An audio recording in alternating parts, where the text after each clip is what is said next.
Hello ನಮಸ್ತೆ ಎಲ್ರಿಗೂ ಸ್ವಾಗತ. ಇವತ್ತು ನಾನೊಂದು ಸ್ಪೆಷಲ್ ಆದ ದೊನ್ನೆ ಬಿರಿಯಾನಿ ರೆಸಿಪಿಯನ್ನ ತೋರಿಸ್ಕೊಡ್ತಾ ಇದ್ದೇನೆ. ನಾವು ಮೈಸೂರು ಬ್ಯಾಂಗ್ಳೂರ್ ಆಚೆ ಎಲ್ಲ ಹೋದ್ರೆ ಅಲ್ಲಿ ತುಂಬಾನೇ ಫೇಮಸ್ ಈ ಬಿರಿಯಾನಿ. ಆದ್ರೆ ನಮ್ಗೆ ಉಡುಪಿ ಮ್ಯಾಂಗ್ಳೂರ್ ಈ ಕಡೆ ಎಲ್ಲ ಈ ಬಿರಿಯಾನಿ ಅಷ್ಟೊಂದು ಫೇಮಸ್ ಅಲ್ಲ, ಮತ್ತೆ ಈ ಹೆಸರು ಕೂಡ ಅಷ್ಟೊಂದು ಫೆಮಿಲಿಯರ್ ಅಲ್ಲ. ನಾನಿವತ್ತು ಹೇಳ್ಕೊಡೋ ರೀತಿನ ನೀವು ಫಾಲೋ ಮಾಡಿ ಟ್ರೈ ಮಾಡಿ ನೋಡಿ. ತುಂಬಾನೇ ಟೇಸ್ಟಿ ಆಗಿರುವಂತ ದೊನ್ನೆ ಬಿರಿಯಾನಿ ನಾವು ಮನೆಯಲ್ಲೇ ಮಾಡಬಹುದು. ಹಾಗಾದ್ರೆ ತಡ ಮಾಡೋದು ಬೇಡ ಅಲ್ವಾ, ರೆಸಿಪಿನ ಇವಾಗಲೇ ಸ್ಟಾರ್ಟ್ ಮಾಡೋಣ. ದೊನ್ನೆ ಬಿರಿಯಾನಿ ಮಾಡೋದಕ್ಕೆ ಸ್ಪೆಷಲಿ ಜೀರಾ ರೈಸ್ ಅನ್ನೇ ಬಳಸ್ತಾರೆ. ಅದು ಹೆಸರಿಗೆ ತಕ್ಕ ಹಾಗೆ ಸಣ್ಣ ಸಣ್ಣದಾಗಿ ಇರುತ್ತೆ. ಟೇಸ್ಟ್ ಜೊತೆಗೆ ಫ್ಲೇವರ್ ಕೂಡ ತುಂಬಾನೇ ಚೆನ್ನಾಗಿ ಬರುತ್ತೆ. ಈ ದೊಡ್ಡ ಲೋಟದಲ್ಲಿ 2 ಲೋಟ ಆಗುವಷ್ಟು ಅಕ್ಕಿಯನ್ನ ಬಳಸ್ತಾ ಇದ್ದಾನೆ.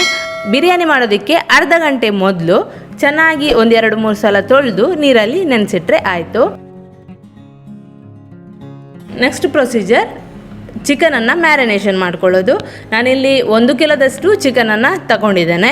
ಇದನ್ನ ಸ್ವಲ್ಪ ಹೊತ್ತು ಮ್ಯಾರಿನೇಷನ್ ಮಾಡಿಟ್ರೆ ಚಿಕನ್ ಸಾಫ್ಟ್ ಆಗಿ ಚೆನ್ನಾಗಿ ಬರುತ್ತೆ. ಅದಕ್ಕೆ ನಾನಿಲ್ಲಿ 2 ಚಮಚ ಆಗುವಷ್ಟು ಖಾರದ ಪುಡಿಯನ್ನ ಹಾಕೊಳ್ತಾ ಇದ್ದೇನೆ. ಅರ್ಧ ಚಮಚ ಉಪ್ಪು, ಸ್ವಲ್ಪ ಅರಿಶಿನ, ಜೊತೆಗೆ 1 ಅರ್ಧ ಕಪ್ ಆಗುವಷ್ಟು ಮೊಸರನ್ನ ಕೂಡ ಹಾಕೊಂಡಿದ್ದೇನೆ. ಮೊಸರು ಹಾಕಿ ಚಿಕನ್ ಅನ್ನ ನೆನೆಸಿಡೋದ್ರಿಂದ ತುಂಬಾನೇ ಸಾಫ್ಟ್ ಆಗಿ ಬರುತ್ತೆ. ಚಿಕನ್ ಬೇಗ ಕೂಡ ಬೇಯುತ್ತೆ.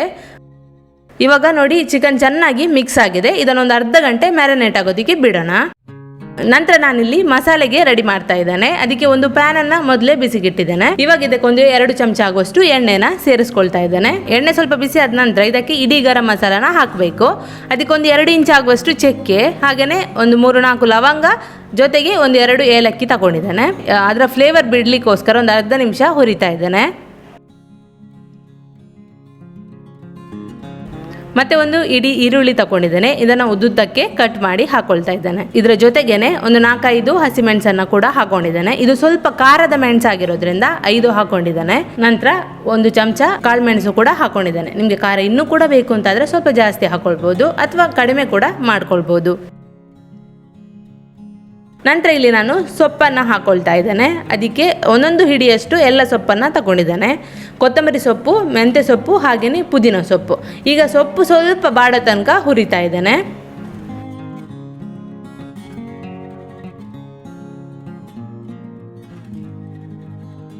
ನೋಡಿ, ಇಷ್ಟಾದರೆ ಸಾಕಿದ್ದು. ಇವಾಗ ಸ್ಟವ್ ಅನ್ನು ಆಫ್ ಮಾಡ್ತಾ ಇದ್ದೇನೆ. ಪೂರ್ತಿಯಾಗಿ ತಣ್ಣಗಾಗಲಿ, ನಂತರ ನಾವು ಮಿಕ್ಸಿಗೆ ಹಾಕೊಳ್ಳೋಣ.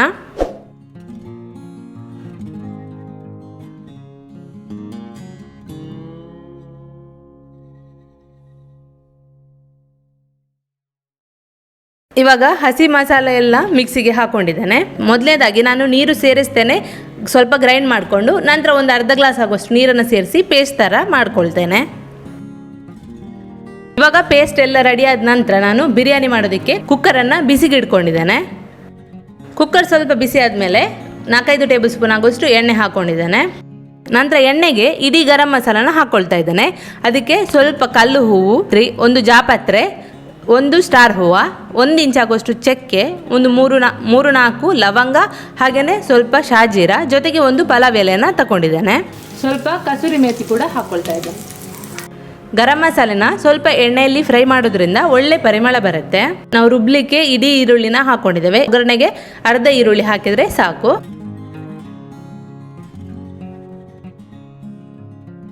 ನೋಡಿ, ಇಷ್ಟ ಆದರೆ ಸಾಕು. ಇದಕ್ಕೆ 1 ಟೊಮೆಟೊ ಕೂಡ ಹಾಕ್ಕೊಳ್ತಾ ಇದ್ದೇನೆ.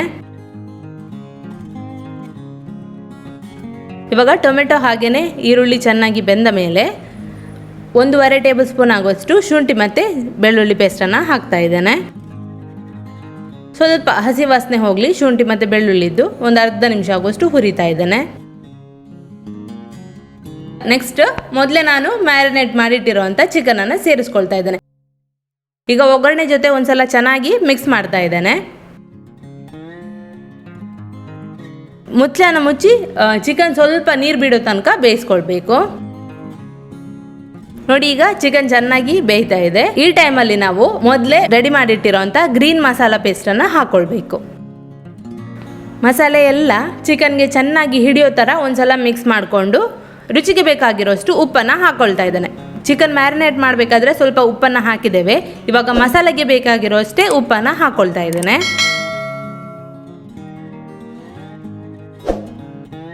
ಇವಾಗ ಮಸಾಲೆ ಎಲ್ಲ ಒಳ್ಳೆ ರೀತಿ ಮಿಕ್ಸ್ ಆಗಿ ಚೆನ್ನಾಗಿ ಕುದೀತಾ ಇದೆ. ಮೊದಲೇ ನೆನೆಸಿಟ್ಟಿರುವಂಥ ಅಕ್ಕಿಯನ್ನು ಹಾಕೊಳ್ಬೇಕು.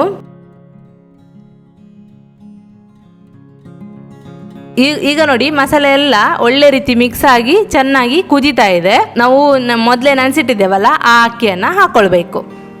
ಅಕ್ಕಿಯನ್ನು ಮೊದಲೇ ನೆನೆಸಿಟ್ಟಿರೋದ್ರಿಂದ ಜಾಸ್ತಿ ಮಿಕ್ಸ್ ಮಾಡೋದು ಬೇಡ. ಅಕ್ಕಿಗೆ ಚೆನ್ನಾಗಿ ಮಸಾಲೆ ಹಿಡಿಬೇಕು, ಆದರೆ ಜಾಸ್ತಿ ತಿರುಗಿಸಬೇಡಿ, ಲೈಟಾಗಿ ಒಂದ್ಸಲ ಮಿಕ್ಸ್ ಮಾಡ್ಕೊಳ್ಬೇಕು. ಬಿರಿಯಾನಿ ಬೇಯಲಿಕ್ಕೆ ಬೇಕಾಗೋಷ್ಟು ನೀರನ್ನು ಸೇರಿಸ್ಕೊಳ್ಬೇಕು. ನಾನು ಮಸಾಲೆ ಮಾಡಿರೋ ಮಿಕ್ಸಿಗೆ ಸ್ವಲ್ಪ ನೀರನ್ನು ಹಾಕಿ ಆ ನೀರು ಕೂಡ ಹಾಕೊಂಡಿದ್ದೇನೆ. 1 ಲೋಟ ಅಕ್ಕಿಗೆ 1.5 ಲೋಟದಷ್ಟು ನೀರನ್ನು ಹಾಕೊಳ್ತಾ ಇದ್ದೇನೆ. ನಾನಿಲ್ಲಿ ಟೋಟಲ್ ಆಗಿ 3 ಗ್ಲಾಸ್ ಆಗುವಷ್ಟು ನೀರನ್ನು ಹಾಕೊಳ್ತಾ ಇದ್ದೇನೆ.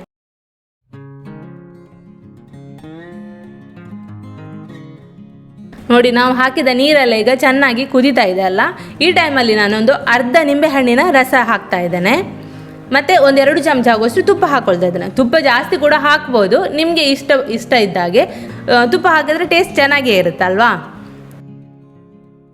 ಈಗ ತುಪ್ಪ ಮತ್ತು ನಿಂಬೆಹಣ್ಣಿನ ರಸ ಸ್ವಲ್ಪ ಹಿಡಿಬೇಕಲ್ವಾ, ಅದಕ್ಕೆ ಒಂದು ಲೈಟಾಗಿ ಮಿಕ್ಸ್ ಮಾಡ್ಕೊಳ್ತಾ ಇದ್ದೇನೆ. ಜಾಸ್ತಿ ಮಿಕ್ಸ್ ಮಾಡೋದು ಬೇಡ. ನೋಡಿ, ಇವಾಗ ಚೆನ್ನಾಗಿ ಮಿಕ್ಸ್ ಆಗಿದೆ. ನೀರು ಕೂಡ ಕರೆಕ್ಟಾಗಿ ಕುದೀತಾ ಇದೆ. ಮೀಡಿಯಂ ಫ್ಲೇಮಲ್ಲಿ ಇಟ್ಕೊಂಡು ನಾನು ಲಿಡ್ಡನ್ನು ಕ್ಲೋಸ್ ಮಾಡ್ತಾ ಇದ್ದೇನೆ.